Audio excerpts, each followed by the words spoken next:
É tanta coisa boa que eu fico pensando, vai dar tempo de fazer tudo isso esse ano? Mas vai sim, sabe por quê? Porque Deus é conosco e o seu amor não falha.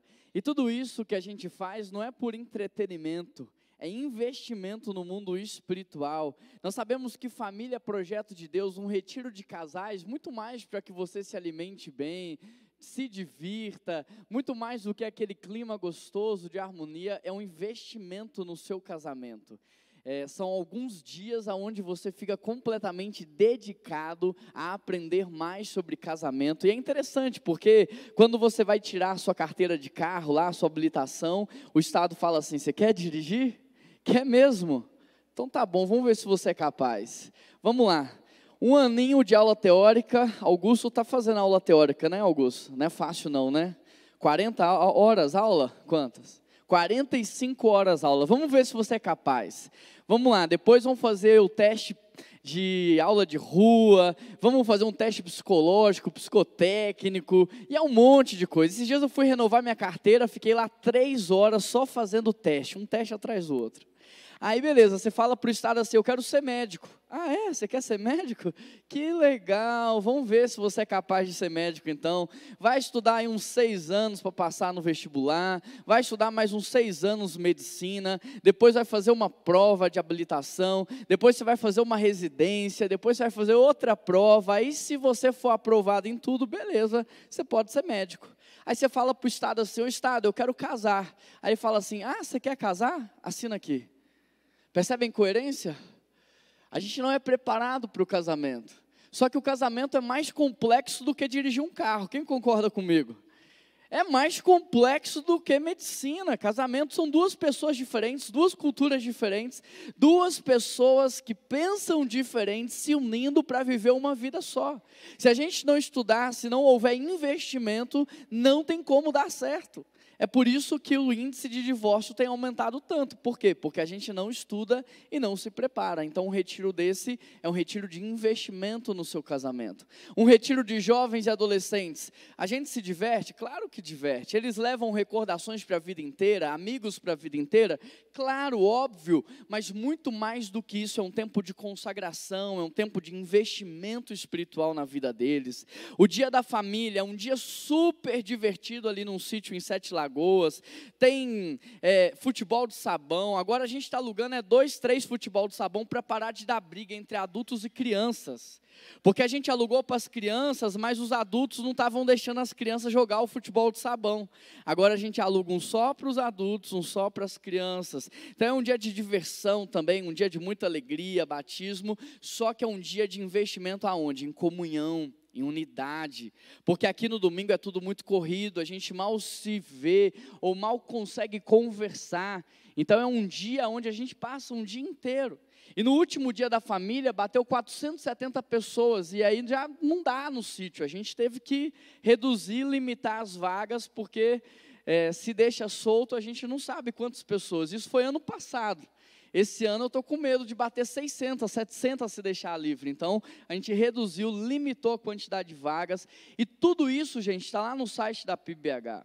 Ah, eu perdi uma informação, eu não consegui pegar. Entra no site da PIBBH, tem tudo lá. E se você tiver alguma dificuldade, procura a nossa equipe e nós vamos te ajudar. Amém? Glória a Deus. Você está animado para esse ano? Nós já estamos encerrando aí mais um mês praticamente, né? O mês de abril, mês 4, já estamos chegando no meio do ano, e aquelas metas que você fez lá no dia 31? Como é que está? Como é que está a perda de peso? Eu sei que todo mundo coloca essa meta aí no dia 31, academia, né? Alimentação mais saudável. O inglês, como é que está o inglês? Todo mundo coloca essas metas. Não, esse ano eu vou ler um livro por mês. Como é que está essa meta aí? Está batendo, não está? Não, eu vou ler a Bíblia inteira esse ano. E aí, está lendo a Bíblia inteira? Como é que estão as metas? Melhor do que começar bem é terminar bem. Então, se chegou abril, você está vendo que as coisas não estão caminhando ainda do jeito que você sonhou, dá tempo de retomar para terminar esse ano melhor do que a gente começou. E é mais ou menos sobre isso que a gente vai falar hoje. Nós estamos nessa série, Pessoas Comuns, Vivendo Histórias Extraordinárias, e dentro dessa série nós dividimos aí em temporadas, já que é uma série anual. Dentro das temporadas nós dividimos os episódios, e hoje nós vamos falar sobre o poder revela a sabedoria. Na verdade, o poder revela a sabedoria ou não, né? Então, o poder vai revelar se você tem sabedoria ou não. E nós vamos aprender mais sobre sabedoria a partir da vida de Salomão. Eu quero convidar você a abrir a sua Bíblia comigo em 1 Reis, capítulo 3, verso 9. 1 Reis, capítulo 3, verso 9.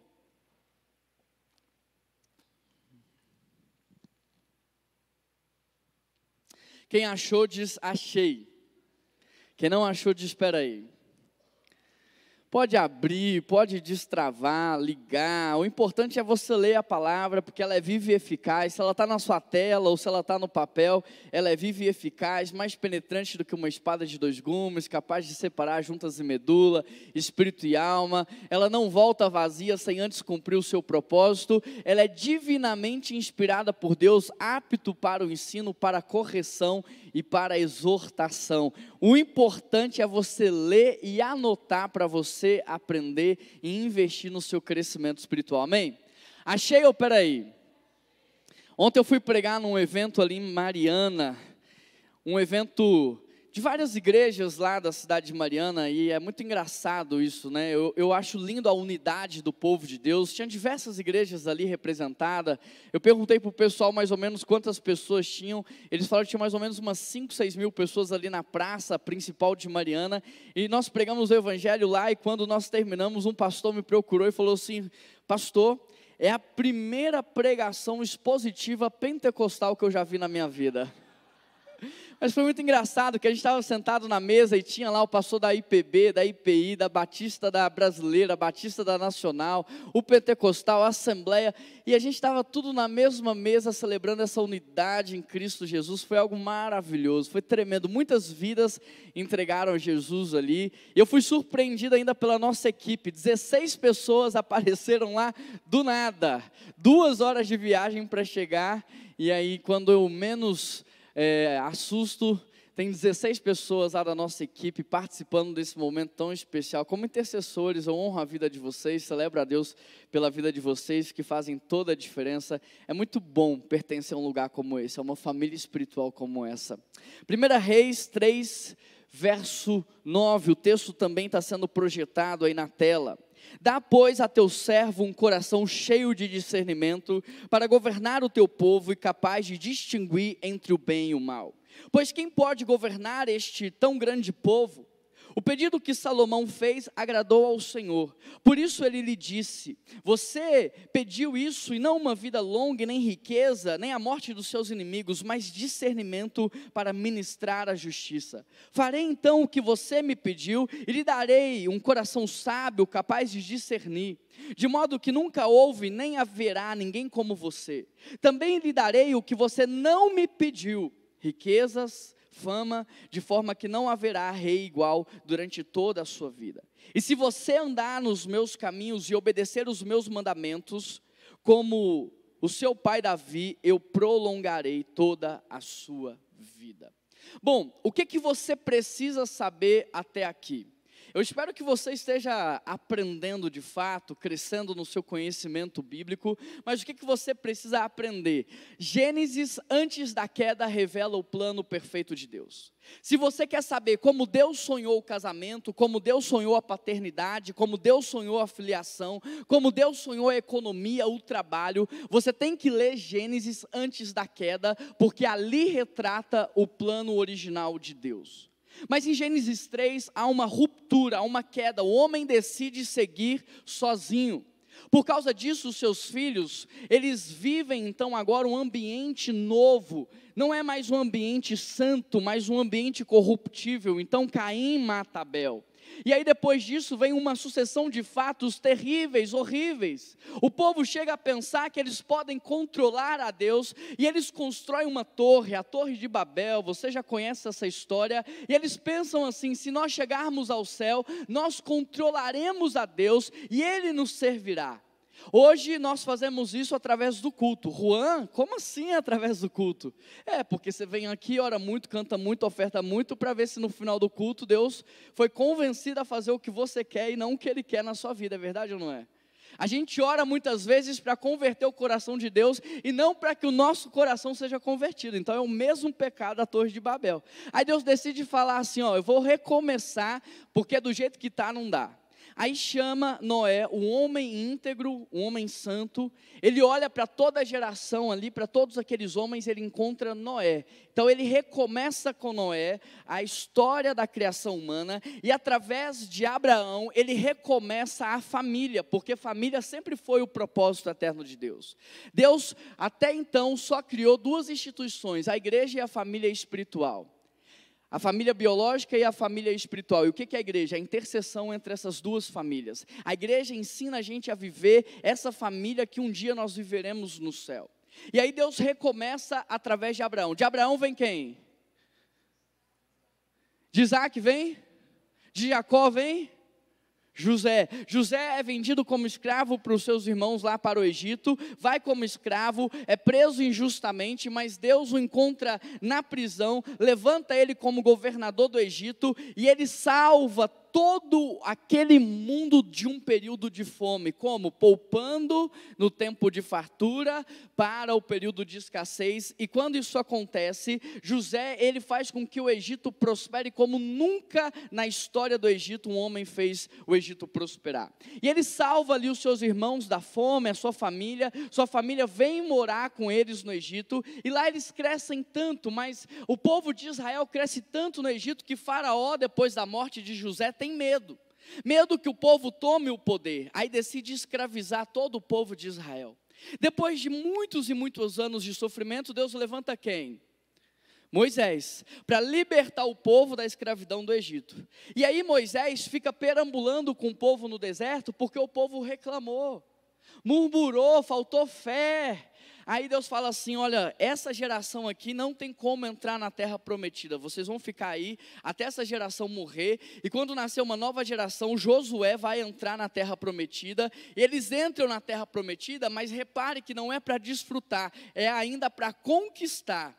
E Josué, no capítulo 1, Deus fala para ele: aonde você colocar as plantas dos seus pés, eu te darei, aonde você colocar as suas mãos, você irá possuir. Mas em Josué 13, ele já está idoso, Deus chama a atenção dele falando assim: faltou um monte de cidade para você conquistar. Por quê? Porque Josué não fez o que Moisés fez. Moisés investiu a sua vida em formar líderes, mas Josué não formou líderes. Ele pensou que era para fazer sozinho. Só que Deus não trabalha com indivíduos, Deus trabalha com família. Então lá em Josué 13, Deus chama a atenção dele: você está velho, você não me obedeceu porque pensou que era para fazer sozinho. Aí a Bíblia diz que nasce uma terceira geração que já não conhece a Deus e os seus feitos. E esse povo começa a fazer o que é mal, eles constroem bezerros de ouros, eles começam a idolatrar falsos deuses, eles começam a se prostituir, de modo que Deus os entrega. Não é o outro povo que é mais forte que Israel, Deus os entrega na mão dos seus inimigos. Aí a Bíblia diz que enquanto o povo fazia o que era mal, eles sofriam. Mas quando nascia um juiz, o povo voltava a obedecer e vivia períodos de paz. Aí Deus vai levantar, por exemplo, nesse período dos juízes, Débora. Olha a falta de hombridade, de paternidade naquele tempo. Deus levanta Débora. Aí Débora vai chamar um homem para ajudar ela, falar assim: olha, você vai no campo de batalha. E esse homem fala assim: Débora, se você não for, eu não vou. Olha que a crise que a gente vive hoje não é só hoje, ela percorre toda a história bíblica por causa da consequência do pecado. Aí Deus levanta então os juízes, Deus vai levantar Baraque, Jefité, Sansão, até que um dia uma mulher estéril chamada Ana, que não vem de uma família sacerdotal, ela é estéril, ela não pode ter filhos. Penina tinha dado 10 filhos para Eucana, mas ela não tinha dado nenhum.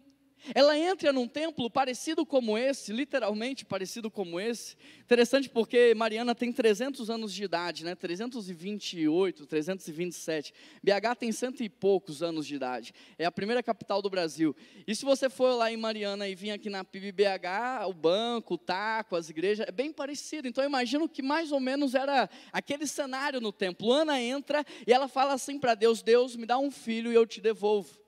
Me dá um filho e ele vai ser consagrado ao Senhor. E eu não só creio que o Senhor pode me dar, como eu já vou viver de maneira consagrada, assim como o Senhor fez com a mãe de Sansão, pedindo que ela se consagrasse, para que ela tivesse um filho consagrado. Eu vou cumprir o mesmo voto que ela. Eu não vou beber bebida fermentada, eu não vou tomar nada alcoólico, porque eu quero ter um filho consagrado ao Senhor. E Deus dá. Esse menino é Samuel. Depois que ele termina de amamentar, Ana leva no templo, e lá no templo ele fica crescendo com o sacerdote Eli.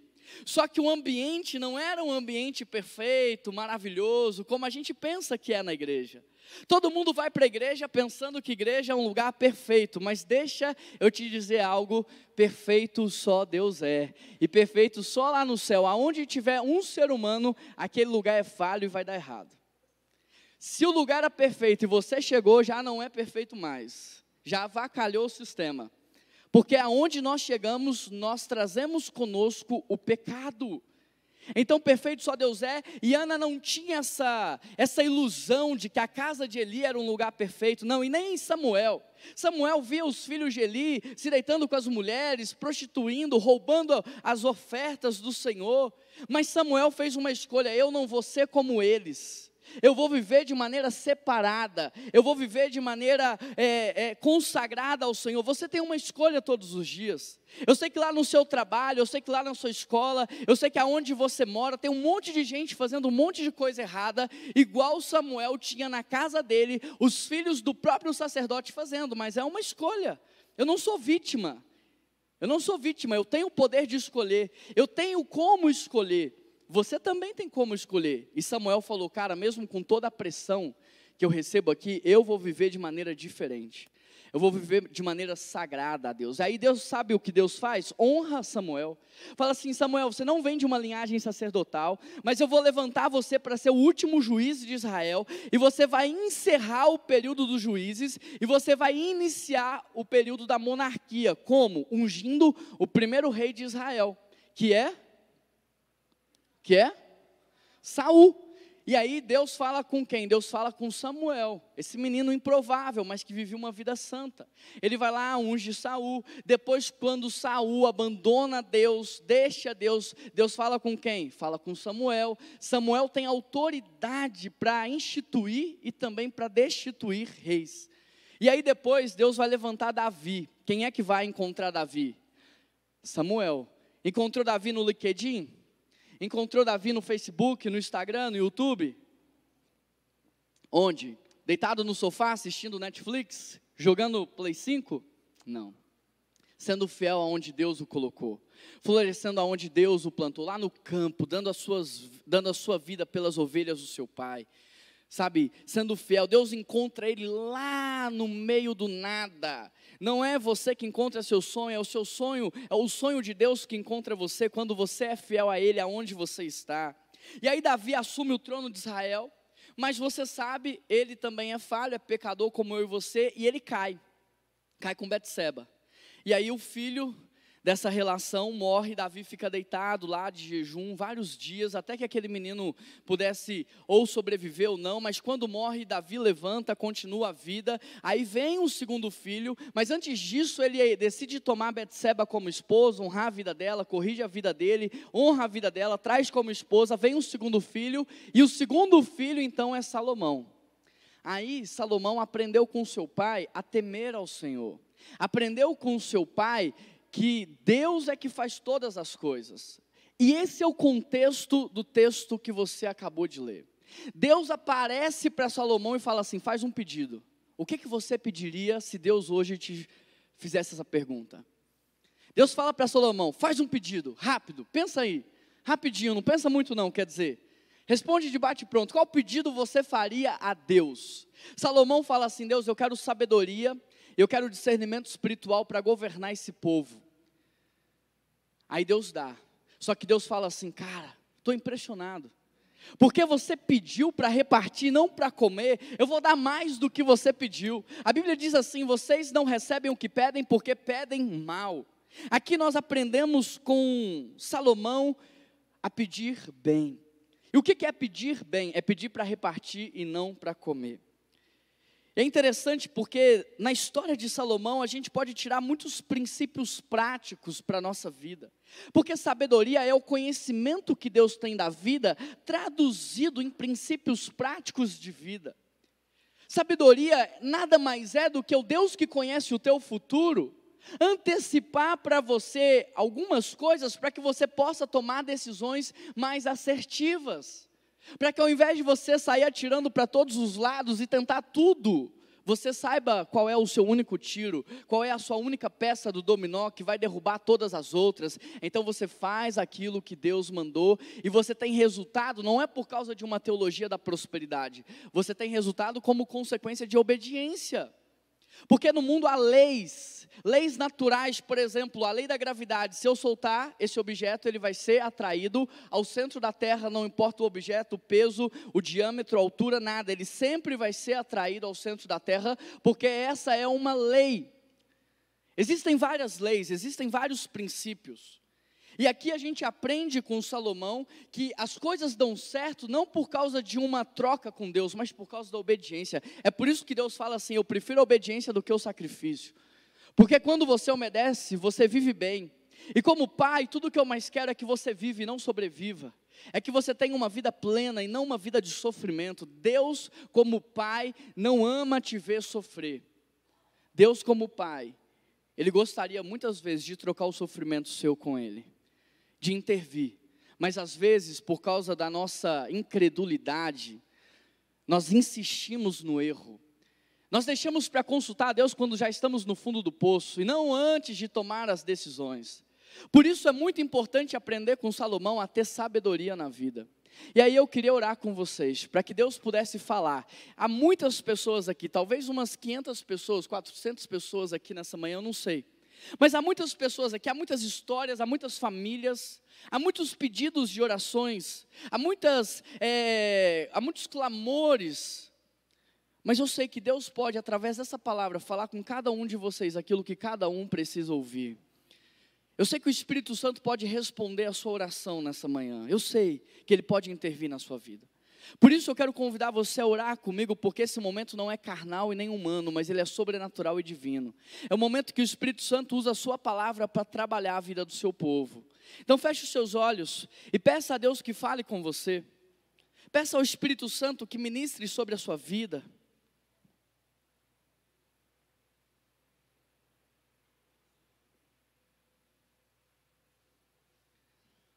Qual é o seu pedido? Se Deus te perguntasse o que é que você quer que eu faça na tua vida, o que é que você pediria a Ele? Senhor Deus e eterno Pai, eu quero agradecer ao Senhor pela Tua presença no nosso meio, porque ela é real. Muito obrigado porque a Tua palavra é perfeita e ela é uma revelação, Deus, que vai crescendo e a gente vai entendendo a história e a gente vai se apaixonando por aquilo que o Senhor fez no passado, aquilo que o Senhor está fazendo no presente e aquilo que o Senhor fará. Porque nós já lemos Apocalipse e nós vimos lá a vitória da igreja de Jesus Cristo, Cristo buscando a sua igreja, a igreja sendo glorificada. Pai, muito obrigado porque a Tua palavra é viva e eficaz, ministra a cada vida, a cada família, não aquilo que eles querem ouvir, mas o que eles precisam ouvir. Que o Senhor Deus possa falar e que o Teu povo possa ser transformado, porque o que muda as nossas vidas não é o que nós falamos, mas é o que o Senhor fala. E em nome de Jesus que nós oramos e toda a igreja diz. Você quer ouvir a voz de Deus nessa manhã? Tá com frio? Não, tá não? Mas você está meio triste, meio desanimado, o que está acontecendo? Você quer ouvir a palavra de Deus nessa manhã? Então olha só, presta atenção, porque eu trouxe alguns princípios aqui, e o primeiro princípio que eu aprendo nessa história é que o sucesso do futuro tem a ver com a redenção do passado. Não tem sucesso futuro sem redenção do passado, passado corrigido, futuro decidido. Se você não tem um passado redimido por Deus, você fica paralisado. Quer ver um exemplo? Davi, quando matou um leão, quando matou o urso, chegou Golias, ele falou, eu posso matar também. Mas quando ele cai em adultério, quando ele peca, os seus filhos começam a fazer atos de atrocidade, mas Davi olha para trás e ele fala assim, eu não tenho moral para corrigir os meus filhos, então ele fica paralisado. Se o teu passado não está resolvido, você vai ficar ancorado, você não vai avançar. Então o rei, 1 Reis 1:28, então o rei ordenou, chame Batseba, ela entrou e ficou de pé diante dele. O rei fez um juramento, juro pelo nome do Senhor, o qual me livrou de todas as adversidades, que sem dúvida hoje mesmo vou executar o que jurei pelo Senhor, o Deus de Israel. É Davi falando para Betseba. O seu filho Salomão me sucederá como rei e se assentará no meu trono em meu lugar. Então Betseba prostrou-se, colocou o seu rosto em terra, ajoelhou-se diante do rei e disse, que o rei Davi, meu senhor, viva para sempre. Querido, o nosso início não determina o nosso final. Salomão é filho de uma relação conturbada, deturpada. Salomão é filho de uma relação disfuncional. Ele não é filho de uma relação perfeita, pai, mãe, os dois vivendo ali num matrimônio. Não, ele é filho de uma relação disfuncional. O seu início não determina o seu final. Não é como você nasceu que determina como você vai morrer. Deus pode redimir hoje a sua história. Pode não ter começado no seu avô, mas eu creio que pode começar em você. Se você não é intencional, você vai tender a repetir de maneira inconsciente as mesmas coisas que aconteceram no seu passado. Se você não é intencional em pegar a direção da sua vida e entregar nas mãos de Deus, os mesmos erros que foram cometidos no passado, você irá cometê-los de maneira inconsciente. Você estará dizendo para si mesmo, eu não vou fazer, mas você estará fazendo. Você estará dizendo, eu não vou fazer, fazendo o que você não quer fazer. É isso que eu vejo acontecendo o tempo todo. Eu não vou ser como meu pai, eu não vou ser como a minha mãe, e quando você menos assusta, olha aí, está fazendo as mesmas coisas. Passado decidido, futuro resolvido. Se você quer ter um futuro de sucesso, você precisa entender que você precisa da redenção do seu passado. O que vai determinar se a sua vida no futuro será medíocre ou extraordinária, não é como ela começou, mas é como ela está terminando. A palavra do Senhor diz, entrega o teu caminho ao Senhor, confia nele, o mais ele fará. Sabe, antes de você nascer, Deus tinha um sonho, um projeto para você. E esse sonho e esse projeto foi perdido por causa do pecado. E aí você se prostituiu aquilo que as pessoas queriam que você fosse. Você tentou agradar todo mundo, você foi prostituindo a sua identidade, o seu propósito, você foi movendo pela falta, pela expectativa, e hoje você está completamente longe talvez do que Deus tem para você. Aí você está carregando um peso, um fardo nas costas, está sobrevivendo, não está vivendo uma vida de verdade. Deus está olhando e falando assim, meu filho, eu tenho um sonho para você, e se hoje você entender qual é esse sonho, você vai viver uma vida leve, você vai entrar no flow, você vai viver uma vida extraordinária. Mas quando é que isso acontece? Quando você decide entregar a sua vida nas mãos de Deus, quando você decide abandonar o controle. Mas hoje a gente brinca de entregar, a gente entrega a televisão, mas fica com o controle remoto na mão. É ou não é assim que a gente faz? A gente entrega, mas fica ditando para Deus, Deus, não é assim, não, Deus, espera aí, volta aqui um pouquinho, vira à direita, não, Deus, não é assim que eu gosto que as coisas acontecem, eu sou pragmático, o Senhor já sabe, eu gosto que seja assim, assim, assado. Ou seja, você não entregou, você brincou de entregar. Quando é que a sua vida é redimida? Quando Jesus Cristo entra no seu coração, quando o Espírito Santo passa a habitar em você, porque Cristo é o cabeça da igreja. Quando Cristo entra na sua vida, você perde o controle dela. Se você ainda está com o controle da sua vida na mão, talvez você ainda não tenha Cristo no seu coração. Essa é uma grande verdade. Não tem como disputar a queda de braço com Jesus Cristo. Não tem como você medir força com Ele. Até hoje Deus não revelou o seu poder, porque se Ele tivesse revelado, tudo já tinha destruído. Ele está batalhando na sua palavra, mas lá em Apocalipse Ele vai batalhar no seu poder. Sabe, não tem como disputar a força com Deus. Então se você está resistindo, é porque você não deixou o Espírito Santo entrar em você, é porque você ainda não teve o encontro verdadeiro com Ele, porque quando Cristo entra nos nossos corações, nós nos rendemos. Nós falamos: meu Deus, olha isso, a tua palavra diz que o Senhor tem planos de paz e não de guerra. Olha o Senhor, a tua majestade, a tua santidade, olha o teu caráter, a tua bondade, a tua fidelidade. Como é que eu posso medir forças com Deus que me ama de maneira incondicional? Como é que eu posso ditar para Ele coisas a respeito do meu futuro se eu não sei o que vai acontecer daqui 30 minutos? Então, quando nós nos deparamos com o verdadeiro Deus, nós caímos com o rosto em terra e gritamos como Isaías gritou: ai de mim que sou homem de impuros lábios e sou pecador de coração. Se você ainda está dizendo: não, eu sei o que eu estou fazendo, não, calma, eu sei onde isso vai dar, é porque você ainda não teve o encontro com Jesus Cristo. Sabe, não importa se o seu pai era alcoólatra, se a sua mãe tinha problema com as drogas, não importa se você é fruto de adultério, não importa se você é um acidente na vida do seu pai e da sua mãe, se você nasceu sem planejamento, não importa se você veio de uma família disfuncional, isso não tem poder de modelar o seu futuro. Se hoje você entregar a sua vida para Jesus, Ele redime a tua história, Ele redime a tua vida. Quando Cristo entra no nosso coração, é como se lá no mundo espiritual, no reino dos céus, Deus dissesse: vamos retomar para a vida dele todos os sonhos e projetos que nós tínhamos antes da criação.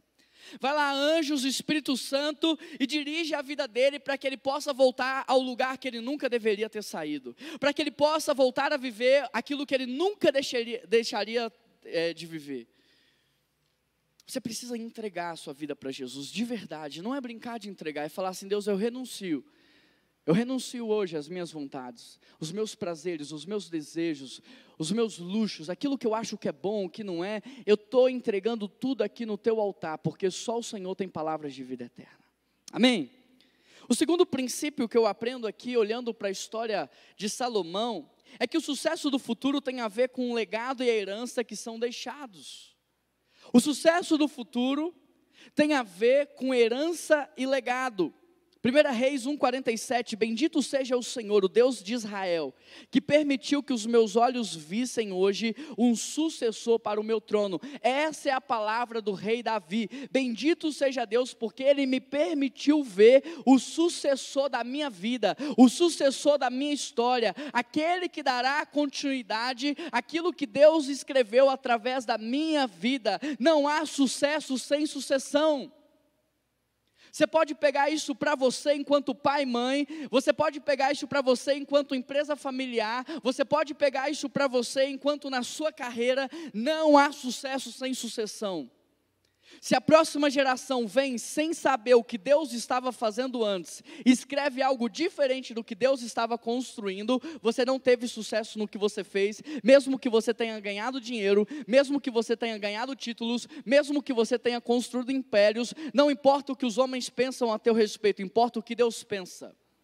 O que eu penso a teu respeito tem data de validade, acaba na minha morte, mas o que Deus sabe a teu respeito, isso dura para todo sempre.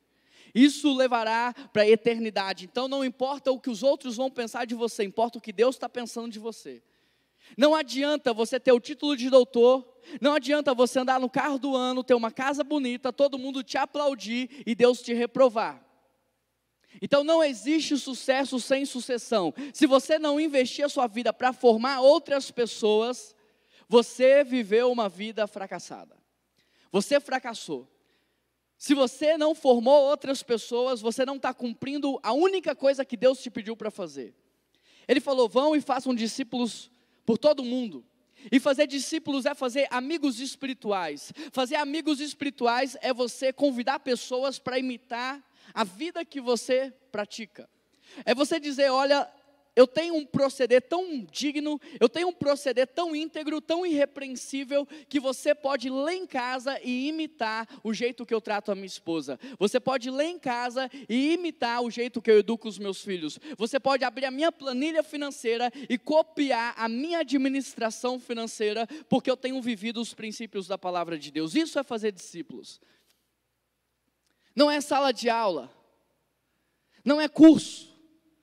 É vida na vida, é você chamar as pessoas para viverem a vida com você, falar, vamos viajar comigo, vamos comer comigo, vamos compartilhar momentos juntos, e ao longo do tempo, vocês vão aprendendo, ao longo do tempo vocês vão pegando, ao longo do tempo vocês vão olhando para mim, e vocês vão dizer assim, meu Deus, há algo de diferente no Augusto, meu Deus, eu quero viver aquilo que o Breno tem vivido, meu Deus, eu quero ter o Deus que a Sara tem.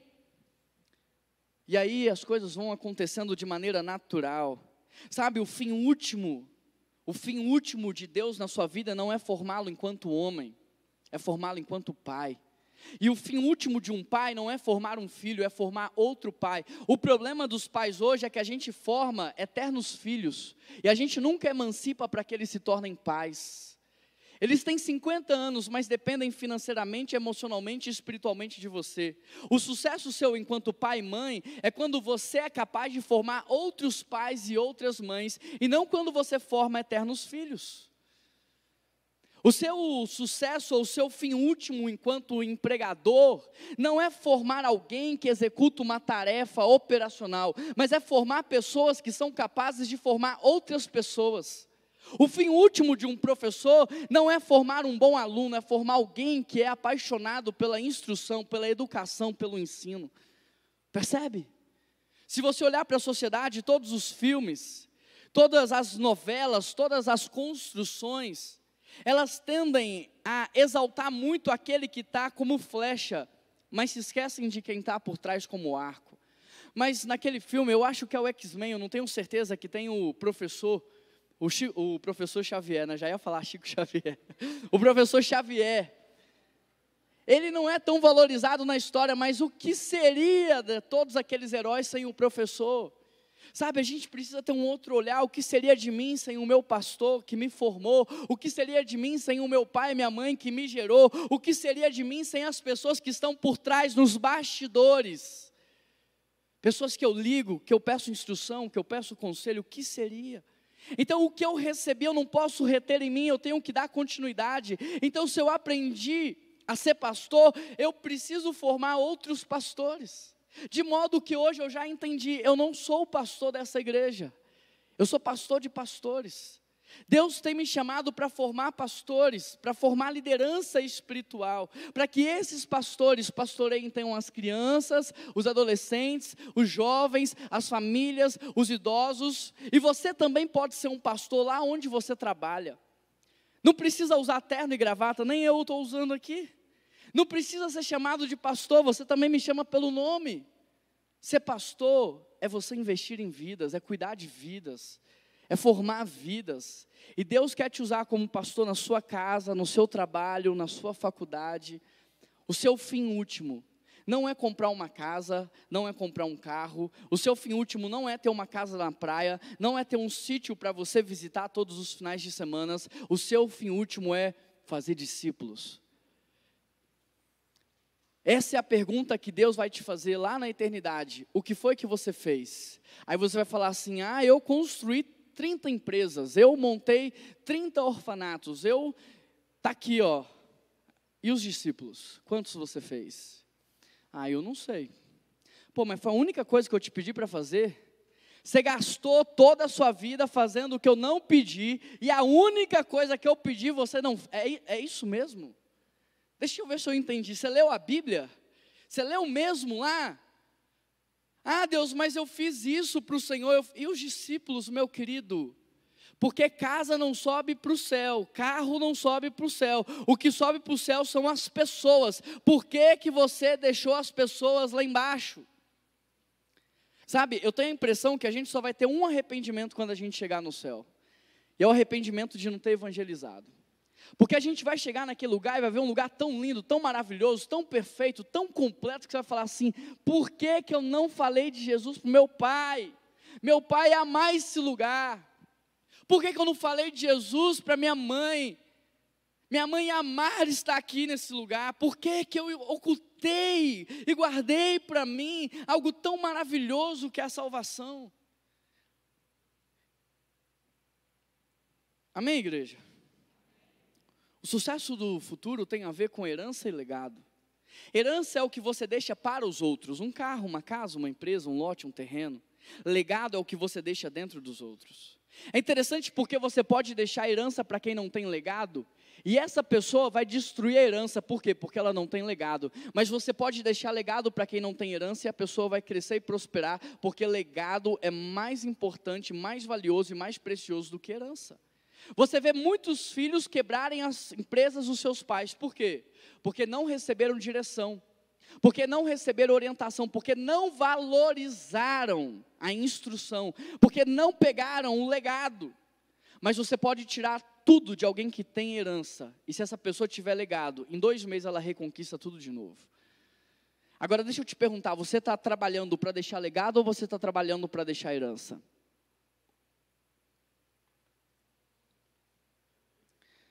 O que que você está deixando para a próxima geração? Dinheiro ou exemplo? Bens ou uma inspiração? Os seus filhos vão falar: eu quero ser como o meu pai, eu quero viver a vida que o meu avô viveu, ou eles vão pegar o que você deixou e vão destruir, porque eles não sabem nem o que fazer com aquilo. O terceiro princípio em relação à sabedoria é que o sucesso do futuro tem a ver com a continuidade da história. Não basta você entrar na história, você precisa entender que quando você nasceu, Deus já estava aqui. Que quando você entrou na história da humanidade, Deus já estava fazendo algo. Quando você acorda, eu não sei se você acorda 5, 6, 7 da manhã, mas quando você acorda, você precisa entender que Deus já está fazendo, porque Ele não para. Ele dá os seus enquanto dorme, Deus não para. Então o que que Deus está fazendo que eu preciso dar continuidade? Não é assim: acordei, o que que eu vou fazer hoje? Não.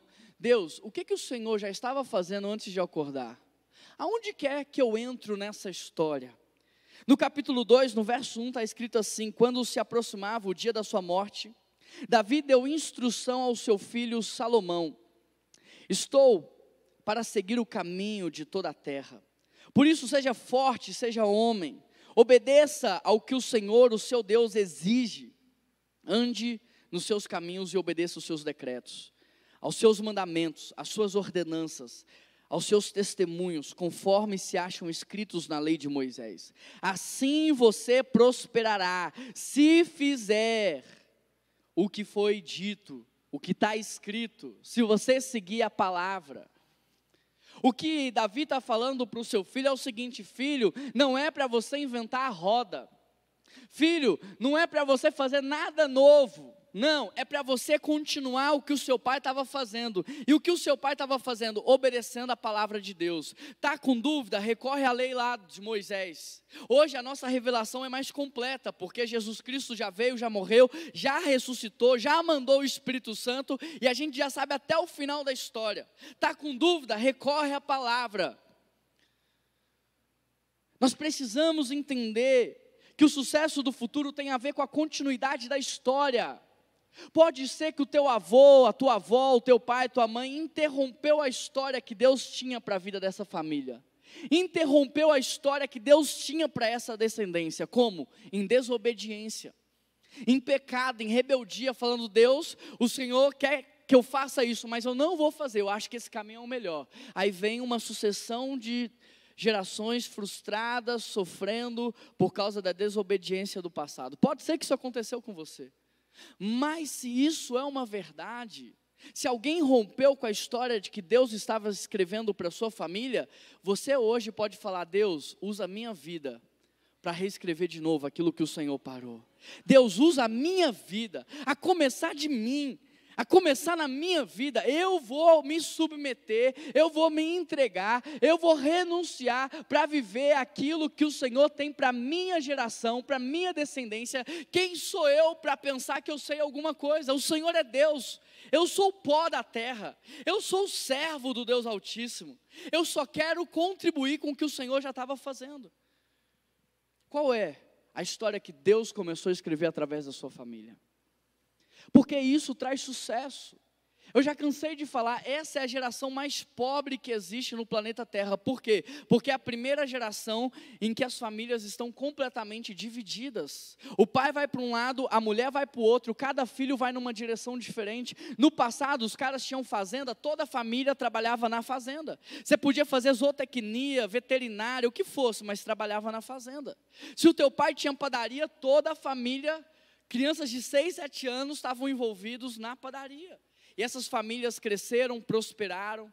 Meu bisavô deixou uma herança maravilhosa, linda, uma herança incrível, que é o Cruzeiro, né? Vocês concordam comigo? Meu bisavô é o fundador do Cruzeiro, deixou essa herança maravilhosa para a gente.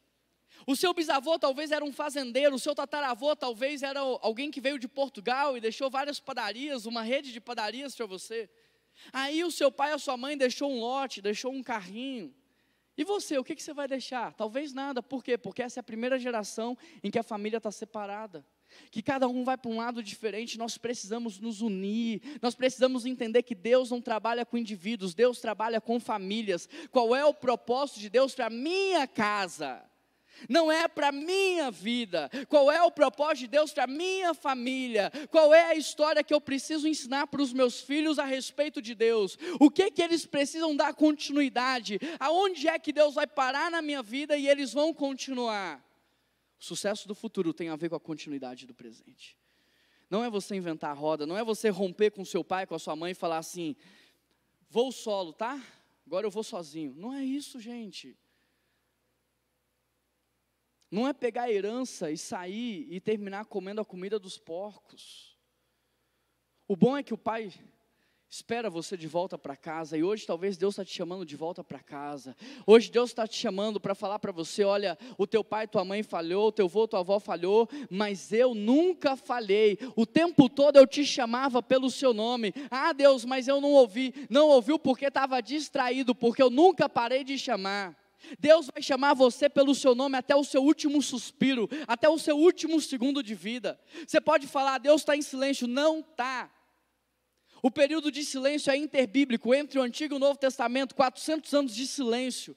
É a única diferença da nossa igreja, da nossa Bíblia, da Bíblia católica. É porque nós não narramos nenhum fato nos 400 anos de silêncio e a igreja católica escreveu. É a única diferença que existe na nossa Bíblia para as demais Bíblias.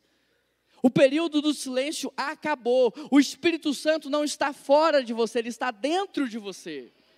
Quando eu oro, eu não tenho que pensar que Deus está fora, eu tenho que orar conversando com Deus que está dentro, porque eu sou o templo do Espírito Santo, e nós somos a família de Deus, e quando nós estamos reunidos, Deus se faz presente de maneira sobrenatural. Deus não está em silêncio, Deus está falando.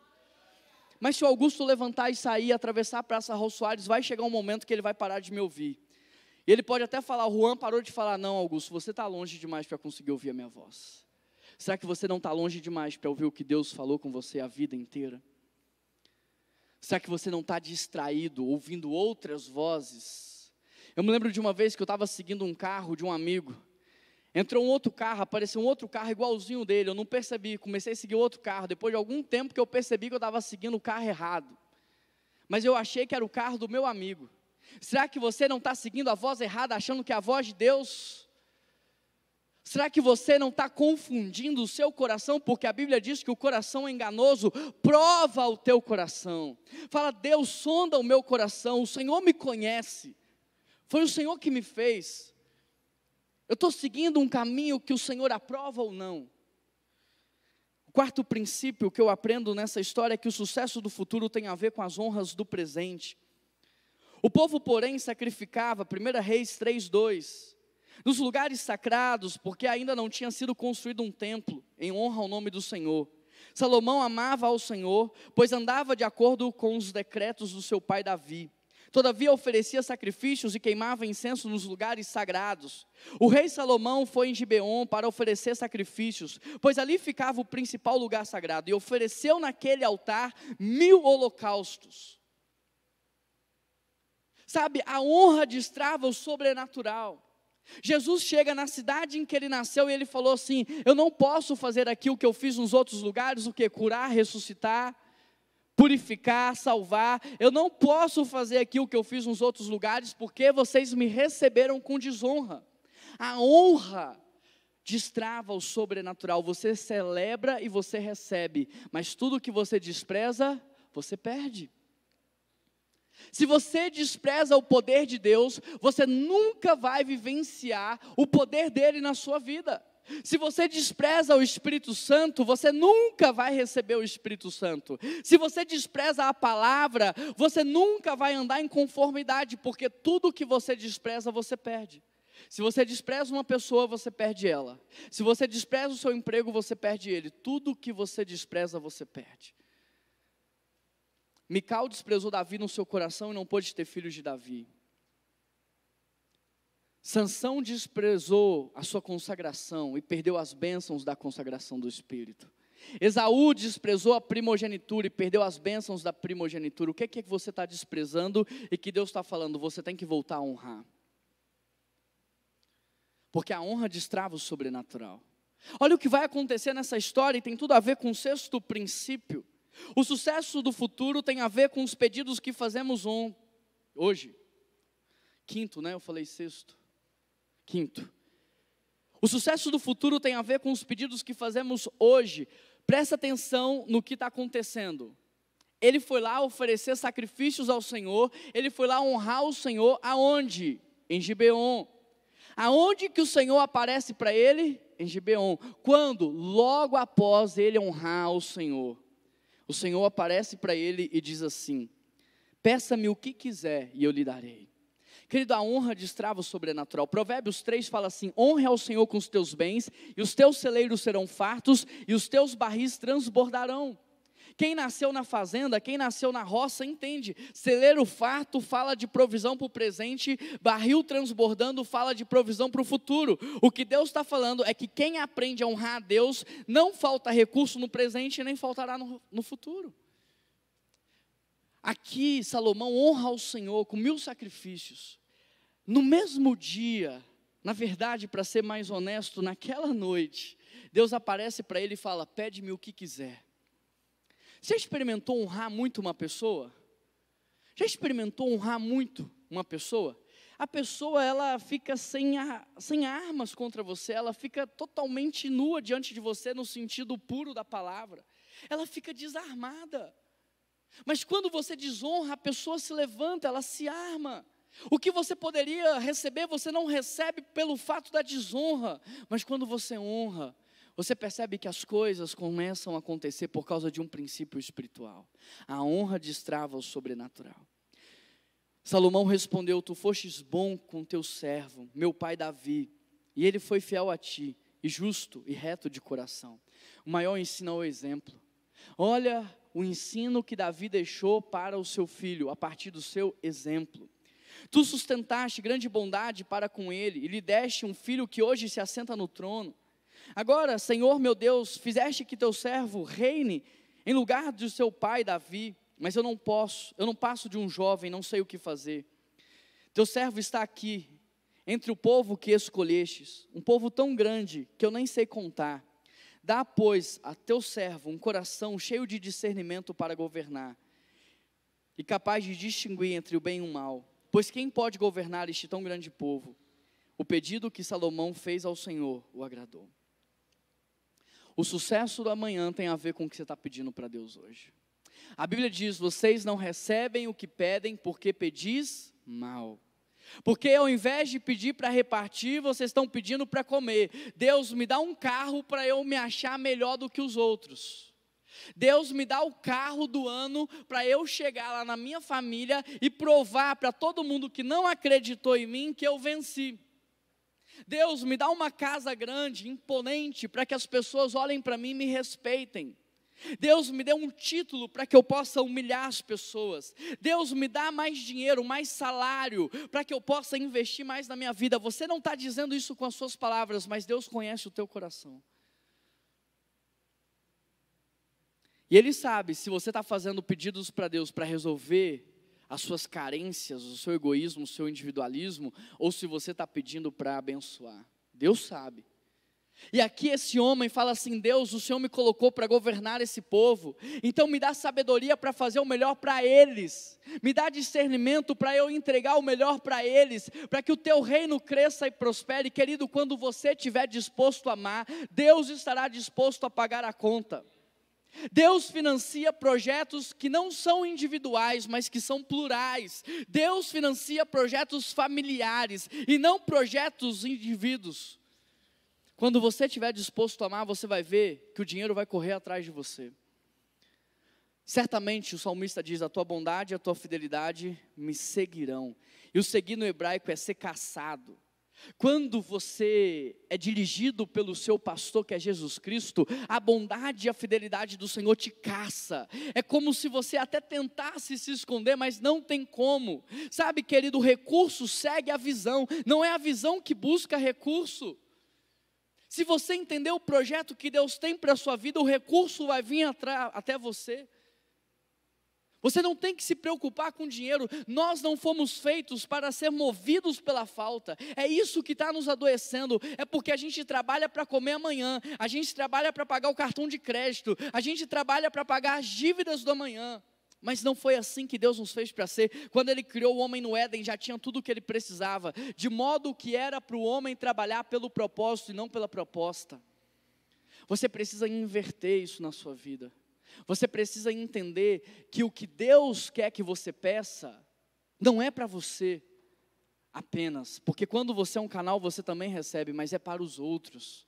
Deus me dá um carro de 7 lugares, para eu poder carregar mais pessoas comigo.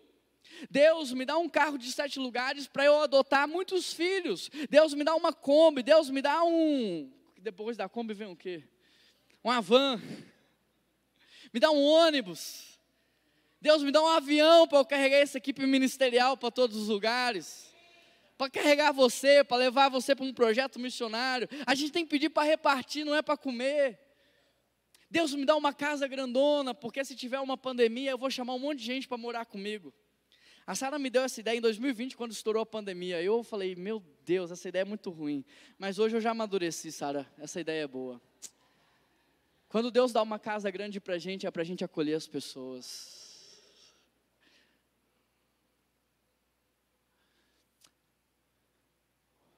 Às vezes você não está recebendo o que você está pedindo, porque você está pedindo para comer. Deus, eu quero tanto passar nesse vestibular, mas por quê? Qual o objetivo de você passar nesse curso? É para provar que você é capaz? Eu quero tanto passar nesse concurso, para quê? Fala aqui para mim, qual é a razão? É para você falar: eu venci? Esse é o fim último? Se for, não. Continua aí caminhando no deserto até você aprender que você faz parte de uma família. Que você é amado não pelo resultado que você dá, mas pela identidade que você tem, que você é filho de Deus, você é filha de Deus. Você atrapalha muito mais do que você ajuda. Tira essa arrogância do seu coração, tira essa vaidade da sua mente. Você dá mais trabalho do que ajuda a Deus. Deus passa mais tempo corrigindo o que você faz e fala do que aproveitando o seu trabalho. Se coloca no lugar de servo. Se humilha diante de Deus, fala: Deus, me dá para que eu possa ajudar, me dá para que eu possa abençoar, me dá para que eu possa cuidar, e você vai ver se Deus não vai mandar. Eu falei aqui no momento de dízimos e ofertas, já recebemos 2 carros, recebemos essa semana uma pessoa que sozinha deu uma oferta única de 30 mil, o outro deu 6 mil reais, por quê? Porque ninguém está pedindo aqui para comer. A gente está pedindo para repartir, a gente está pedindo para abençoar a próxima geração. E aí quando tem visão de Deus, tem provisão. Por que o lírio se veste do melhor dessa terra? Porque ele não está plantado na areia, ele está plantado onde Deus o colocou. Por que o passarinho come o melhor e não tem que se preocupar com amanhã? Porque ele está fazendo o que Deus mandou. Todas as vezes que você estiver no lugar que Deus te colocou, fazendo o que Deus mandou, não faltará recursos para você. A 6ª observação: O sucesso do futuro tem a ver com uma mente disruptiva. O sucesso do futuro tem a ver com uma mente disruptiva. 1 Reis, capítulo 3, verso 23, o texto diz assim: o rei disse: meu filho está vivo e o seu está morto. Enquanto aquela diz: não, seu filho está morto, o meu que está vivo. Então o rei ordenou: traga-me uma espada. Trouxeram-lhe. E ele ordenou: cortem a criança no meio e dê a metade para cada uma. A mãe do filho que estava vivo, movida de compaixão materna, clamou: não, por favor, meu senhor, dê a criança inteira para ela, não a mate. A outra, porém, disse: não será nem minha nem sua, corte no meio. Então o rei deu o seu veredito final: não matem a criança, deem a primeira mulher, porque ela é a verdadeira mãe. Você precisa ter uma mente disruptiva. Talvez você não conheça essa história, ou essa parte da história, mas duas mulheres tiveram ali filhos juntas, só que um morreu e o outro não. E a mãe da criança que morreu tentou tirar proveito da outra, falando: não, o que morreu é seu, e o que está vivo é meu. E aí elas vão para o rei, para que o rei tome a decisão do que fazer.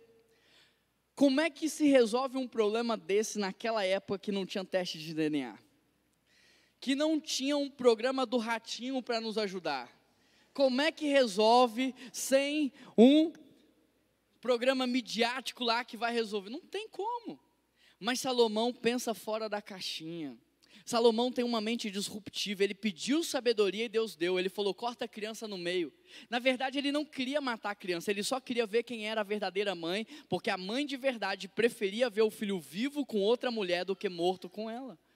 Aí quando ele falou: corta no meio, a mãe verdadeira falou: não faz isso, pode deixar com ela.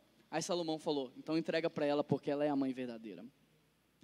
Sabe, esse problema que está na sua vida não é para você fugir dele.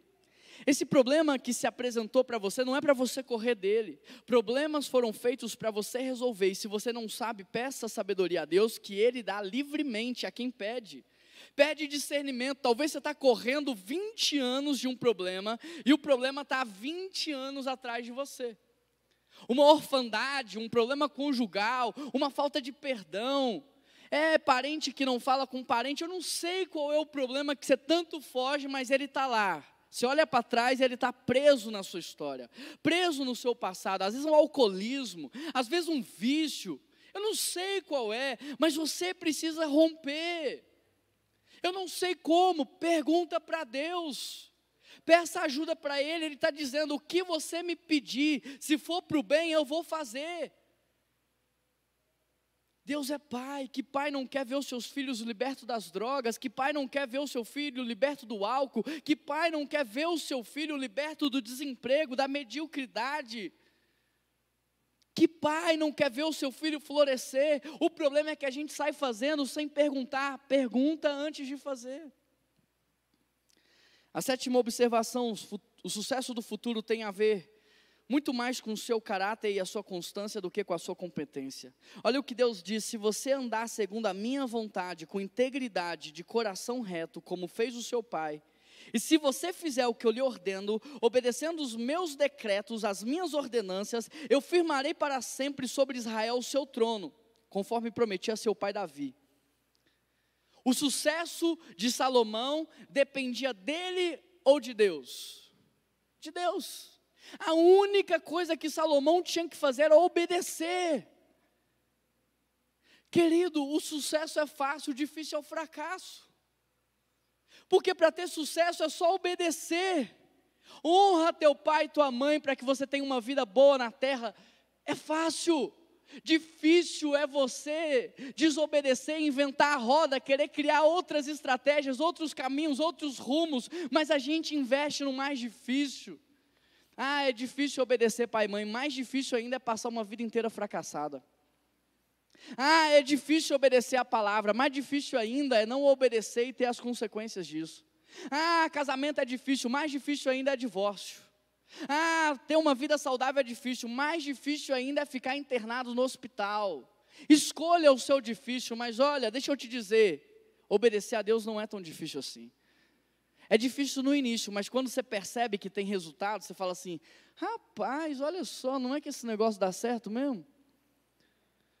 Começa no sacrifício, mas depois continua no amor, continua no prazer.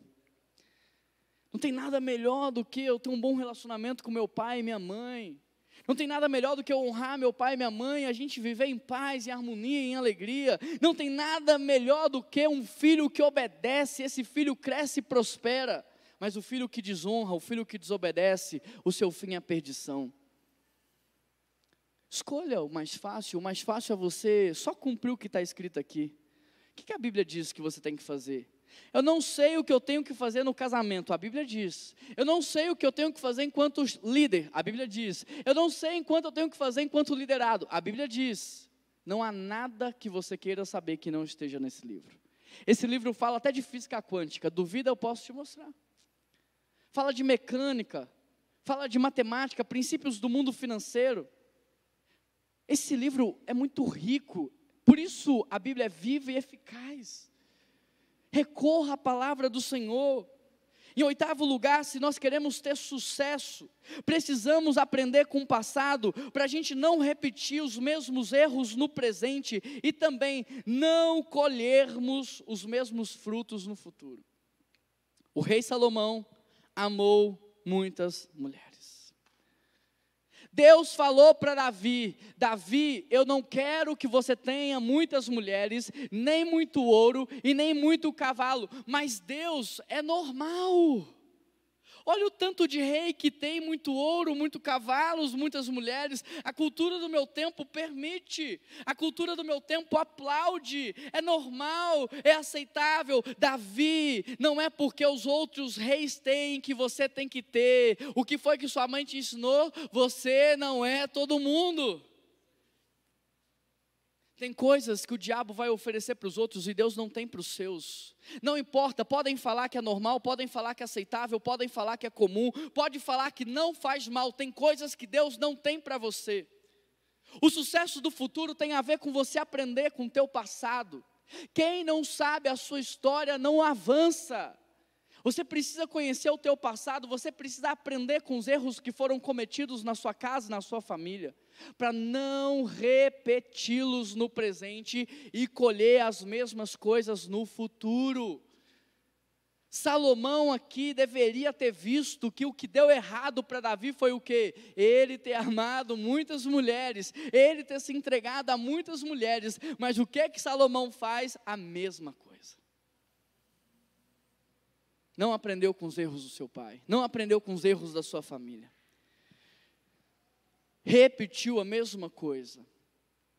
Será que hoje você não está repetindo os erros dos teus pais? Os erros dos teus avós? Será que você conhece a história da sua família? Porque, querido, tem todo um DNA, uma informação genética em você. Você é fruto do meio que você vive, tem um monte de informação modelando você o tempo todo. Se você não conhece o contexto, a história, os erros, a tendência natural é você repeti-los. Mas se você conhece, se você observa, se você fala, opa, isso funciona, isso não, isso é bom, isso não, isso dá certo, isso não, isso contradiz a palavra, isso não. Se você é intencional, então você corrige a linha, ajusta e então você colhe. Para você refletir, pensar, analisar e praticar. Israel tinha tudo para crescer e prosperar, mas por conta da missão fantasma de Salomão. Qual que era a missão fantasma de Salomão? 3% da sua missão verdadeira. A missão verdadeira de Salomão: fazer o bem para todos, governar com justiça para todos, ter muito dinheiro para repartir, para abençoar. Qual era a missão fantasma dele? Curtir tudo isso, desfrutar. Não, eu vou usar isso para o meu próprio bem. Israel tinha tudo para crescer e prosperar, mas por conta da sua missão fantasma, Israel foi dividido. Se você conhece a história de Israel, o reino de Israel vai ser dividido por causa do pecado de Sansão. De Salomão, não importa quem você é diante dos homens, importa quem você é diante de Deus. As pessoas podem estar te aplaudindo hoje, falando, você está certinho, mas Deus que conhece o seu futuro pode estar falando, para com isso, você está trazendo condenação para a próxima geração. Aquilo que você não resolve hoje, você sobrecarrega a próxima geração. Não importa tudo que Deus te deu, Deus pode ter dado muito para você, mas se você não souber usar, aquilo que era para ser bênção na sua casa se transforma em maldição. Coloca uma BMW na mão de um jovem de 18 anos e você vai ver se aquilo é bênção ou maldição na vida dele. Dá a chave de uma moto para um adolescente de 12 anos e você vai ver se aquilo é bom ou ruim na vida dele. Juan, dinheiro é bom ou ruim? Depende. Depende do que, Juan? Do dinheiro não, depende de quem administra. Se o dinheiro para você é teu Deus, é ruim. Mas se você usa o dinheiro como teu servo, é bom. A questão não é o que eu estou pedindo para Deus, a questão é se eu estou pronto para receber. Por isso, ao invés de pedir dinheiro, ao invés de pedir fama, ao invés de pedir autoridade, ao invés de pedir liderança, eu tenho que pedir caráter, integridade, irrepreensibilidade. Eu tenho que falar: Deus, me prepara, me ensina, me capacita, forja o meu coração, porque senão eu vou ser destruído pelas minhas próprias potencialidades. Sabe o que eu tenho mais visto hoje?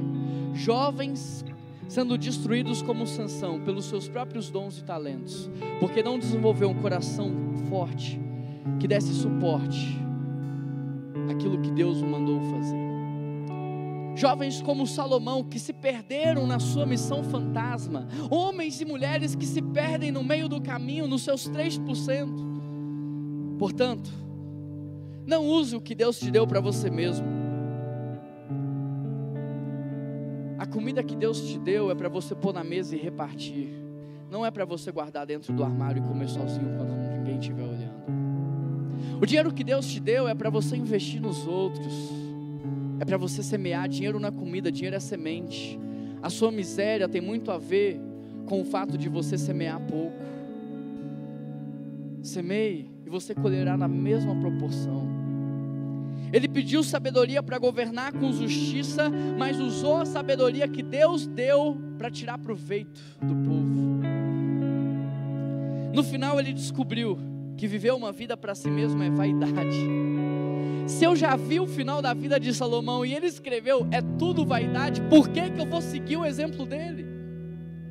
Se ele já escreveu lá, é tudo vaidade, por que você vai seguir o mesmo caminho, para chegar no final da sua vida, olhar para trás e falar: eu perdi? Eu desperdicei os meus melhores anos? Não. A gente pode aprender com o nosso passado, com aqueles que vieram antes de nós. E Salomão está dizendo: viver uma vida para você mesmo é vaidade, não faz sentido algum, não traz senso de propósito, nem senso de pertencimento. Ou seja, aprenda com seus erros, seja sábio no presente, haja de maneira espiritual e nunca se esqueça: a melhor colheita está no seu futuro, não está no seu presente. Porque o que você colhe hoje é o que você plantou no passado, mas o que você vai colher amanhã é muito melhor, porque hoje você recebeu instrução, direção, sabedoria, e agora você sabe como proceder, aonde atirar, o que fazer. Então a sua colheita de amanhã, eu tenho certeza que será muito melhor do que a sua colheita hoje. Os melhores anos ainda estão por vir, porque a revelação de Deus, ela está vindo de maneira progressiva. Enquanto você é menino, Papai do céu te dá leitinho, mas quando você cresce, Ele te dá alimento sólido.